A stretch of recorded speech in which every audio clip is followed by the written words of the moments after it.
যারা বিশেষ করে শহরে বাসাবাড়িতে থাকেন তাদেরকে বলবো সবাই একটু সাবধানতার সহিত সতর্ক থাকবেন। কেননা মাঝে মধ্যে দেখবেন যে আপনার বাড়ি থেকে অথবা আপনার বাসা থেকে পুরুষ ব্যক্তিটি বের হয়ে যাওয়ার পরে অথবা কিছু দুষ্কৃতিকারী আছে তারা আপনার বাসার দিকে নজর রাখে যে আপনার বাসা থেকে কখন পুরুষ ব্যক্তি বের হয়ে যাবে। ঠিক তখনই দেখবেন আপনাদের বাচ্চা কাচ্চা খেলাধুলার চলে অনেক সময় দরজা খোলা রাখে অথবা বাসার প্রধান গেটটা খোলা রাখে।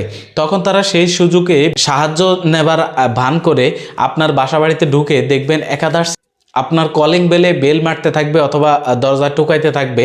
আপনি জিজ্ঞেস করবেন স্বভাবতই যে কে বলছেন অথবা আপনার নাম কি অথবা কি জন্য আসছেন, দেখবেন কোনো উত্তর দিবে না, শুধু টোকাইতে থাকবে।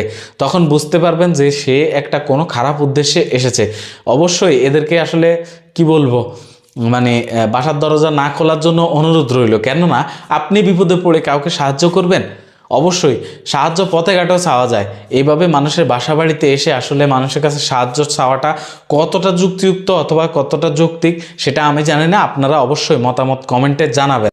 আপনাদের কাছে একটাই অনুরোধ থাকবে, কাউকে যদি সন্দেহ হয় তাহলে অবশ্যই দরজা খোলা থেকে বিরত থাকবেন। অবশ্যই দরজা খোলা থেকে বিরত থাকবেন। কেননা তাকে সাহায্য করতে গিয়ে যদি আপনার একটা বিপদ হয়ে যায় তখন আপনি কি করবেন? সুতরাং এরকম মানুষদেরকে বাড়িতে ঢুকতেও বারণ করবেন অথবা নিষেধ করে দিবেন অথবা গেটগুলো বাসার অবশ্যই সব সময় আপনারা আটকিয়ে রাখার চেষ্টা করবেন। আর আমি অনুরোধ করব আপনাদের বাড়িটি অবশ্যই সিসিটিভি অথবা ক্লোজ সার্কিট ক্যামেরার আওতাধীন করার চেষ্টা করবেন।